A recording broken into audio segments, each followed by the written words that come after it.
Hey there, this is Carolyn Arnold, author of the Matthew Connor Adventure Series. I'm here to read an excerpt to you today taken from chapter 7. And just to give you a little bit of background on it, Matthew Connor is an adventurer and archaeologist as well. His whole living has been dedicated to hunting legends, anything that has sort of been relegated to being just a myth. He usually his interest gets piqued and he wants to prove it as real. So in this particular book, he has a lead on a lost pharaoh's tomb, and ancient hieroglyphics hinted the whereabouts of the ancient emerald tablets. So the tablets are something that he's been fascinated with for years.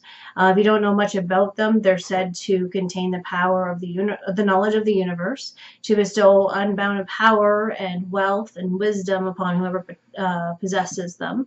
So if it fell into the wrong hands, it would be extremely dangerous. So the knowledge of this even being part of his expedition has to really be kept on the down low and quiet. Now, he is going in to speak with his father. Now, Matthew is a 30-year-old man. He lives at home, but it's not like pathetic like it might sound, okay? So there's reasons for it. And basically, the house they live in is 26,000 square feet. So, I mean, it's really not like they see each other often. The father sticks to his wing of the house, and Matthew sticks to his. But Matthew still obviously likes to apprise his father, sort of if he's going away, just to let his father know, for no real other reason than obviously just talking to a loved one about where he's going and what he's up to. So in this particular case, so he's going to tell his father about going to Egypt and setting off the next day, that type of thing. So he's in his father's office. His father is actually the mayor of Toronto. So he's not a timid man by any means and can be rather intimidating. So here it is, Secret of the Lost Pharaoh, chapter 7. So this is starting right off in the father's dialogue here, but it's in Matthew's point of view. So you're going on an archaeological dig in Egypt. There was only one reason his father would state the obvious as a question like that. He was mining for information. And under his father's watchful and judgmental eye, slivers of self-condemnation pricked at his conscience. But sharing more wasn't a matter of choice. It was a matter of protecting his father. That's right, Matthew said with a nod. What specifically has you going back there? His father stopped tapping his glasses and tell me the truth. This was the only thing about keeping his father in the loop. It made him feel like a child explaining his comings and goings. At Pharaoh's tomb. Not fully forthcoming, but it was short, sweet, and honest. I guess we're back to half-truths. His father looked toward the doors of encouraging Matthew to use it. So a little bit of background here that actually gets more explained in the book as well is in the first book in the series, City of Gold, Matthew Connor had been doing these expeditions underneath an assumed name, which was Gideon Barnes, to hide what he really did from his father. So as far as his father used to be concerned, he was just an archaeologist. Whereas he was actually hunting legends and going on these quests for some time without his father even being aware, because he thought his father would be upset. So the air got cleared in the secret of, in the City of Gold, and so this is what his father would be referring to. So again, so he said, I guess we're back to half-truths, so the father said. So then Matthew says, I am telling you the truth. Matthew started earning his father's gaze again. But yes, there is more to it. Well, I'd love to hear it. Matthew pulled his shoulders back. I can't tell you. Then why come in here at all? He asked hotly, his frustration seeping through. You're an adult. You don't have to explain yourself to me. I realize that, but I just thought you might notice if I wasn't around for the next month. I didn't want you to worry, but Matthew got to his feet. Sit down. His father's stern directive had Matthew sitting again despite not wanting to. It was no wonder the man was successful in business and politics. His father's posture relaxed, if only slightly. Tell me what you can. So much for not needing to explain myself. I've told you everything I can. His father studied him, and it was probably his skill at drawing out the truth that had been the real reason Matthew had avoided him in the past. Some of this expedition is confidential, Matthew said. But it's not dangerous. His father managed to phrase this as more of a stipulation than an inquiry. How did his father expect him to answer? Surely he knew that unearthing legends was a dangerous business, though it was even more so when it involved the emerald tablets. Keeping quiet on that point, I see. His father stuffed a bookmark into his book and put it on the side table.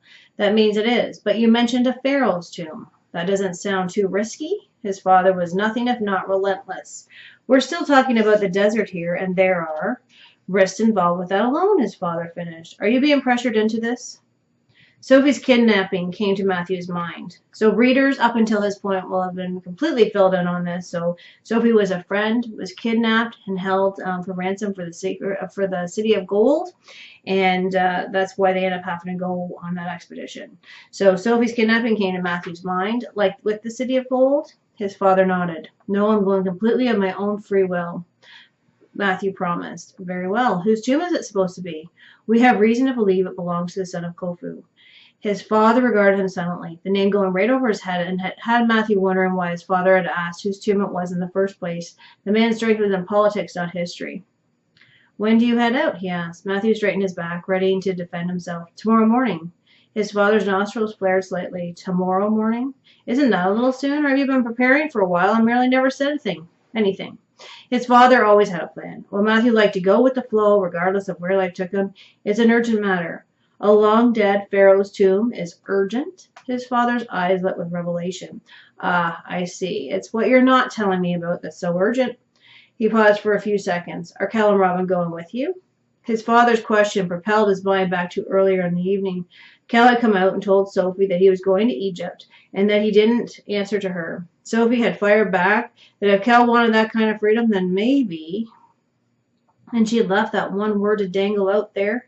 Then the yelling had started. Matthew and Robin had excused themselves not much past 8 and picked up dinner at a fast food joint. Robin is, Matthew said. I'm not sure about Cal yet. Boy, all you kids sure love leaving things until the last minute. We'll be fine, Matthew assured him, not even about to touch the kids' comment. His father pulled back and pursed his lips. Seems you have everything figured out.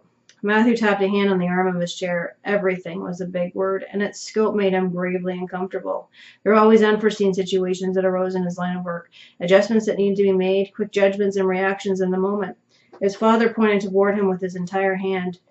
You do have everything figured out. I know what I'm getting myself into. He hoped he was coming across confident. I've been there before and came back alive. Let's hope the record stays that way. His father offered him a genuine smile. When you get back, you'll have to tell me all about it. Or what you can, anyway. I will. Matthew got up to leave and considered whether or not to hug his father. The man had never been a hugger, but when Matthew was shipping off for an expedition, it seemed like it was a practical thing to do. Who knew if he'd be returning home? Good night, son, and safe travels. His father's gaze drifted to the door as he put his glasses on again and grabbed his book. Good night. Matthew left the room, instantly wishing that he'd given the man a hug. So that's the end of that excerpt, but you can pick up your copy of The Secret of the Lost Pharaoh. It's available from popular online retailers now. You can have it brought into your local library or into your favorite bookstore. Until next time.